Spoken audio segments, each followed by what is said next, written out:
हो गया? नहीं हुआ? चलिए छात्रों माफ़ी चाहेंगे, किसी कारणवश वीडियो अपने आप बंद हो गया था इसी क्वेश्चन पर, तो यहीं से फिर देखें आप। तो ये ए है और ये बी है। तो 306 गुणा 657, एल दिया है 9, ये एल है।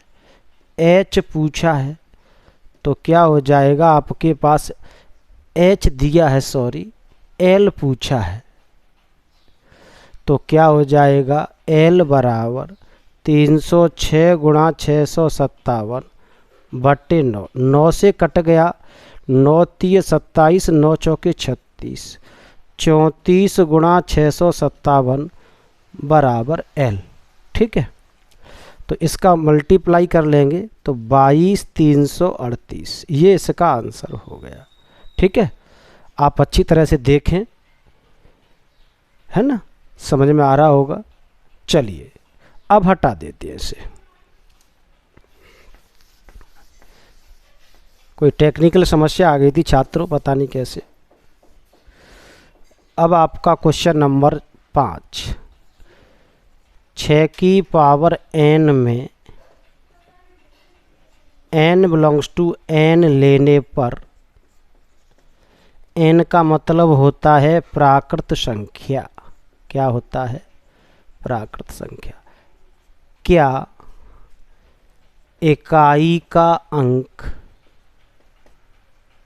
क्या इकाई का अंक शून्य प्राप्त हो सकता है? शून्य प्राप्त हो सकता है। तो देखिए हल कैसे करना है। सभी छात्र अधिक से अधिक देखें, अपने दोस्तों को सबसे कहें, कहीं भी रहता हो, चाहे वो इस राज्य में हो दूसरे राज्य में, आपके कहीं भी अच्छी तरह से देख सकते हैं।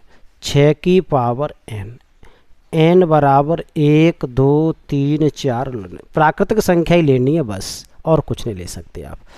तो यहाँ पर 6 की घात 1 लगाओगे तो आंसर 6 आएगा, अर्थात इकाई के पास 0 नहीं आया। ठीक है, 6 की घात 2 लगाओ तो 6 गुणा 6 36 हो गया, यहाँ भी इकाई का अंक 0 नहीं आया। 6 की घात 3 लगाओ तो 6 गुणा 6 गुणा 6, तो 2 से 16 हो जाएगा, तब भी इकाई का अंक 6 आया। तो साथियों यह संभव नहीं है, यह संभव नहीं है। ऐसी कोई संख्या नहीं है, नहीं है जो इकाई का अंक 0 ला सके। बस ये प्रश्न था, इसमें बड़ी आसानी से आप कर सकते हो। ऐसा मैंने एग्जाम्पल कराया था, उसमें था 4 की घात n, सेम नियम था। चलिए आगे चलते हैं। बहुत अच्छा प्रश्न है। देखो गणित को मन लगा करके पढ़ना चाहिए, एकदम एंजॉय लेते लेते, हाउ एकदम। आप नर्वस होके पढ़ोगे, डर के पढ़ोगे तो डर के कोई चीज़ होती ही नहीं है ना। मन लगा के पढ़ो। गणित चाहे कोई भी विषय हो, हिंदी अंग्रेजी सब सब्जेक्ट अच्छे होते हैं, गणित ज़्यादा अच्छा है। और क्या है, इसमें आनंद आता है। देखिए 6वां प्रश्न, प्रश्न कह रहा है 7 गुणा 11 गुणा 13 प्लस 13, और दूसरी संख्या दे रहा है 7 गुणा 6 गुणा 5 गुणा 4 गुणा 3 गुणा 2 गुणा 1 प्लस 5। वो पूछ रहा है क्या ये भाज्य हैं? तो भाज्य का मतलब आप देखो, भाग जाना, इसमें से साथियों 13 कॉमन आ रहा है, तो क्या बचेगा 7 गुणा 11 प्लस 1, यहाँ गुणा 1 हो जाएगा। तो यह 13 से भाज्य है, यही इसका रीजन है, कारण हो गया इसका। कारण क्या है? पहली बात तो ये भाज्य है, भाज्य है। कारण ये लिख रहे हैं हम क्योंकि 13 से भाग जा रहा है, 13 से भाग जा रहा है। ऐसे ही इसमें ये भी भाज्य है, कारण लिख दीजिएगा आप क्यों का जवाब देखो, इसमें से 5 कॉमन आ रहा है तो बाकी के सेम रहेंगे, यहाँ 1 आ जाएगा,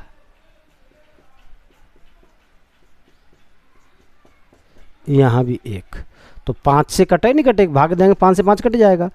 तो कारण है 5 से विभाजित होना,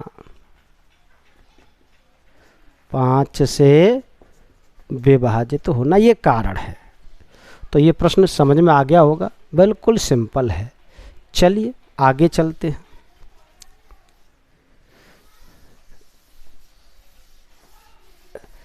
अगला प्रश्न है 7वां प्रश्न है बेटे कि किसी खेल के मैदान के चारों ओर एक वृत्ताकार पथ है। ये कोई खेल का मैदान है, इसके चारों ओर एक पथ बना हुआ है ऐसे करके, ये रास्ता है खेल के मैदान। ठीक है बेटे, ये खेल का मैदान है, खेल का मैदान, और ये पथ है। अब इसमें क्या है, सोनिया 18 मिनट लगते हैं और रवि को 12 मिनट लगते हैं, चक्कर लगा रही है। इधर सोनिया है कोई, इसे 18 मिनट, रवि को लगते हैं 12 मिनट। प्रश्न कह रहा है कि दोनों समय पर चलना प्रारंभ करते हैं, चलना प्रारंभ करते हैं, कितने समय बाद मिलेंगे। तो सिंपल है, आप 18 और 12 का क्या ले दो, एलसीएम। 2 से कट जाएगा 6 बार, 2 से कट गया 9 बार, 2 से कट जाएगा 3 बार, 9 कटेगा नहीं, 3 से काट दो, 3 एकम 3, 3 तरह के 9, 3 से काट दो ये 1, तो कितना हो जाएगा 2 गुणा 2 गुणा 3 गुणा 3, 2 3 6, 6 3 18, 2 6 12 है, 2 9 18, 2 3 6, 9 के 9, ठीक है, 3 एकम 3, 3 तरह के 9, 3 से कट गया 3 एकम 3, सही है। 2 दूनी 4, 4 3 12, 12 3 36, तो 36 मिनट बाद एक दूसरे पर मिल जाएंगे, 36 मिनट बाद पुनः मिलेंगे।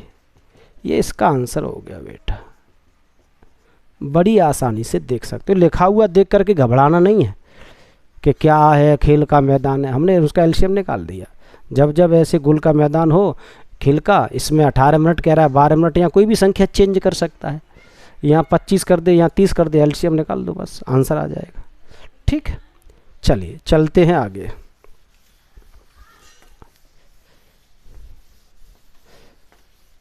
यहाँ पर अब है अपरिमेय संख्याएं। टॉपिक अब चेंज हो जाएगा, प्रश्नावली 1.2 खत्म हो चुकी है।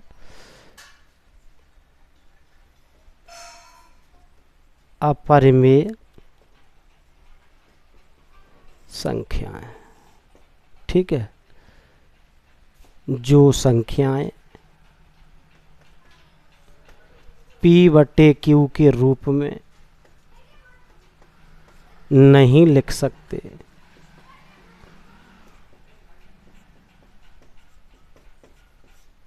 ठीक है, अपरिमेय कहलाती हैं, अपरिमेय संख्याएं कहलाती हैं। ये 9th में आपको पढ़ा चुके हैं, सबको पता होगा। यहाँ परिभाषा नहीं आती, यहाँ केवल सिद्ध करवाने आएगा कि अपरिमेय संख्या क्या है। ठीक है, कैसे करेंगे आप ढंग से देखो, पेपर में आएगा, अच्छी तरह से देखें कि सिद्ध करो, सिद्ध करो √2 एक अपरिमेय संख्या है। ठीक है, हल देखिए, यहाँ विरोधाभास नियम चलता, उल्टा लेके चलेंगे। हम मान लेंगे कि माना √2 एक परिमेय संख्या है, उल्टा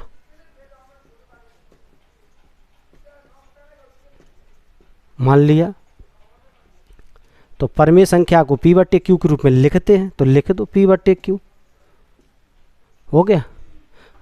क्रॉस मल्टीप्लाई कर दो बेटे, क्या हो जाएगा, √2q बराबर p। दोनों पक्षों का वर्ग कर दो, दोनों पक्षों का वर्ग, तो √2 का 2, q का q स्क्वायर बराबर p स्क्वायर। यहाँ देखो ये 2 का इसके साथ गुणा हो रहा है, तो यहाँ 2 p को विभाजित करता है, विभाजित करता है, ठीक है। अब हम क्या करें, देखो यही इसका जब जब ऐसे √2, √3, √7, √8 जो भी होगा यहाँ तक कर लेंगे। यहाँ के बाद जो रूट में संख्या होगी उतना ही लेंगे, इसके बराबर मानो p बराबर 2। अब p और q ले चुके हैं आप, ABCD में p और q छोड़ दो, बाकी के कोई एक अक्षर ले लो, a ले लो, t ले लो, m ले लो, तो p बराबर 2m। अब ये यहाँ रख देना, तो देखो क्या करते रखते हैं, तो क्या हो जाएगा, ये हो जाएगा 2q स्क्वायर बराबर 2m का स्क्वायर, तो 2q स्क्वायर बराबर 4m स्क्वायर। 2 से कट गया 2 बार।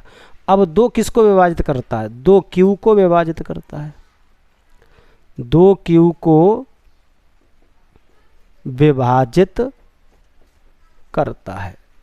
तो देखो ये 2, यही तो इसका विरोध है, यहाँ 2 p को कर रहा है और यहाँ 2 q को कर रहा है, तो 2 p तथा q दोनों का उभयनिष्ठ गुणनखंड है, दोनों का उभयनिष्ठ गुणनखंड है, गुणनखंड है। जो विरोधाभास है, ऐसा हो नहीं सकता बेटा, जो विरोधाभास है, अतः √2 एक अपरिमेय संख्या है, ठीक है। तो छात्रों आज का वीडियो यहीं समाप्त करते हैं। कल ये आप होमवर्क के लिए आपको दे रहे हैं √3, √5, √7, ये आप करोगे इसी नियम से। तब तक के लिए जय श्री राम।